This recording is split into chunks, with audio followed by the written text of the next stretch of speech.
Hello friends, मैं प्रदीप कुमार आपके अपने यूट्यूब चैनल पीकेपी पाठशाला में स्वागत है।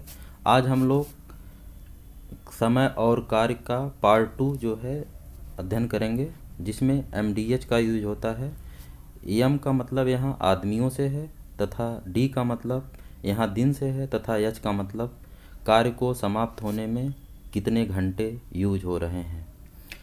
इस कॉन्सेप्ट में क्वेश्चन हमें इस प्रकार दिया होता है कि जैसे 10 आदमी किसी कार्य को 15 दिन में कर सकते हैं, तो 15 आदमी इस कार्य को कितने दिनों में करेंगे। इस कॉन्सेप्ट को हम लोग एक एग्जाम्पल के थ्रू समझते हैं। तो इसमें एग्जाम्पल नंबर 1 है, 15 आदमी एक कार्य को 10 दिन में कर सकते हैं। यदि कार्य समाप्त होने के लिए 10 और आदमी लगा दिए जाएं, तो कार्य समाप्त होने में कितना समय लगेगा।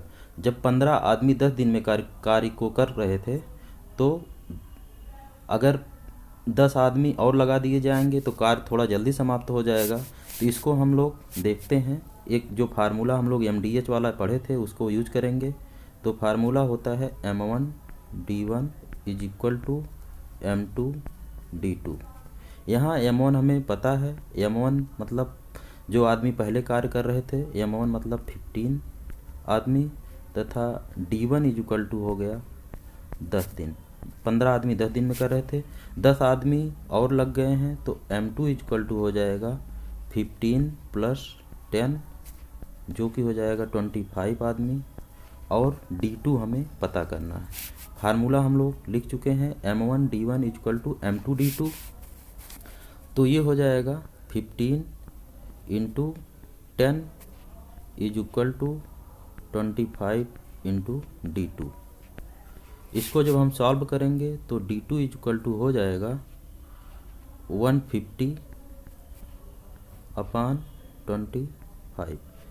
ये आ जाएगा 6 डेज। कहने का मतलब ये हुआ, जब 10 आदमी और लगा दिए जाएंगे तो कार्य हमारा 6 दिन में ही समाप्त हो जाएगा। इसलिए इसका ऑप्शन नंबर डी सही हो जाएगा।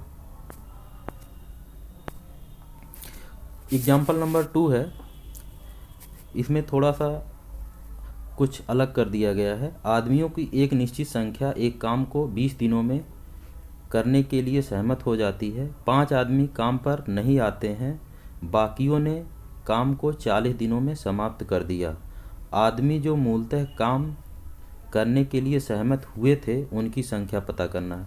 यानी स्टार्टिंग में जो आदमियों की संख्या निर्धारित की गई थी वो हमको पता करना है।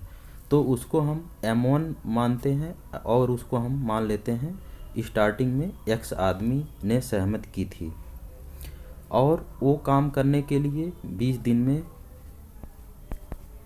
पूरा करना चाह रहे थे। तो D1 इज इक्वल टू हो जाएगा 20 डेज। M2 हो जाएगा, पहले X आदमी थे, 5 आदमी नहीं आए, तो X माइनस 5, मतलब आदमियों की संख्या दोबारा क्या हो जाएगी, M2 की संख्या X माइनस 5। और जब 5 आदमी नहीं आते हैं तो कार्य समाप्त होने में 40 दिन लग जाता है। तो D2 हमें दिया हुआ, तो वही फार्मूला हम फिर से यूज करेंगे। M1D1 is equal to M2D2। इस फार्मूले पे हम जब वैल्यू पुट करेंगे तो X into 20 is equal to हो जाएगा X माइनस 5 इंटू 40। जब इसको हम सॉल्व करेंगे तो ये हो जाएगा 20X is equal to 40X minus 200। तो ये हो जाएगा हमारा 20X इज इक्वल टू 200। तो X की वैल्यू आ जाएगी 10। तो कहने का मतलब ये हुआ, स्टार्टिंग में टोटल 10 आदमियों ने सहमत की थी इस कार्य को करने के लिए। तो ऑप्शन नंबर हमारा बी सही हो जाएगा। एक दूसरा क्वेश्चन देखते हैं। 18 आदमी एक जहाज के मॉडल को 7 दिनों में बनाते हैं, तो 15 आदमी इसे कितने दिन में बना लेंगे।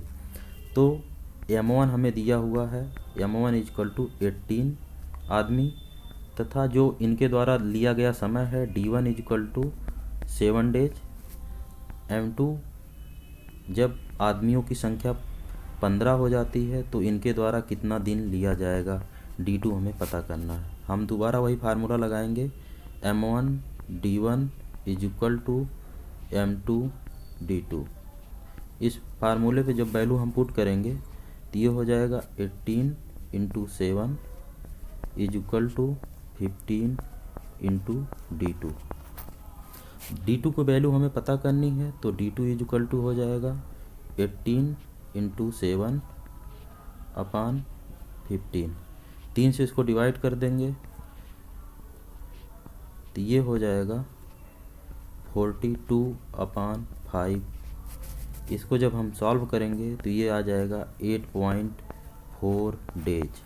कहने का मतलब ये हुआ 18 आदमी जब काम कर रहे थे तो 7 दिन लग रहा था, लेकिन जब 15 आदमी काम करेंगे तो दिन ज़्यादा लगेगा, तो वो हो जाएगा 8.4 डेज लगेगा। तो ऑप्शन सी हमारा सही हो जाएगा। एक दूसरा क्वेश्चन देखते हैं। 5 महिलाएं एक काम को 36 दिनों में पूरा कर सकती हैं। यदि एक आदमी और महिला के कार्य करने की क्षमता का अनुपात 3:1 है तो उसी कार्य को समाप्त करने में 5 आदमी कितना समय लगेंगे। क्षमता का मतलब यहाँ एक आदमी जो है एक दिन में 3 काम कर रहा है और एक महिला एक दिन में केवल 1 काम कर रही है। क्षमता को हम इस फार्मूले में P से दर्शाते हैं। तो इसके लिए जो फार्मूला हम लिखेंगे P1 M1 D1 is equal to P2 M2 D2। तो महिलाओं का अगर महिला का कार्य करने की क्षमता P है तो पुरुष का हो जाएगा 3P। ठीक है, ये वोमेन के लिए है, ये मैन के लिए। क्योंकि हमें दिया हुआ है क्वेश्चन में एक आदमी जो है एक दिन में 3 कार्य करता है और एक महिला एक दिन में केवल 1 कार्य करती है। तो इस क्वेश्चन में हम वैल्यू पुट करेंगे। लेफ्ट साइड में हमारा महिला के लिए है, राइट साइड में हमारा पुरुष के लिए है। अगर हम क्षमता को P से बोल रहे हैं तो जो 5 महिला हैं उनके द्वारा 36 दिन लिया जा रहा है और P2 ये 3P हो जाएगा क्योंकि ये पुरुष का है। और पुरुष जो है 5 आदमी कितने दिन में कार्य करेंगे इसी कार्य को, तो 5 आदमी हो जाएंगे और D2 हमें पता करना है। P से P कैंसिल हो जाएगा, 5 से 5 कैंसिल हो जाएगा और D2 इज इक्वल टू हो जाएगा 36/3। तो ये इसको जब हम डिवाइड करेंगे तो ये आ जाएगा 12 डेज। तो कहने का मतलब ये हुआ आदमी की क्षमता जो है एक दिन में 3 कार्य कर रहा था तो महिला जो है एक दिन में केवल 1 कार्य कर रही थी। तो इस कार्य को पुरुष जल्दी समाप्त कर लेंगे, तो इसलिए जो 5 पुरुषों द्वारा इस कार्य में को करने में केवल 12 दिन लगेगा। तो ऑप्शन नंबर हमारा ए सही हो जाएगा। दोस्तों, अगर ये वीडियो आपको पसंद आई हो तो प्लीज़ सब्सक्राइब करें, लाइक करें, कमेंट करें। धन्यवाद।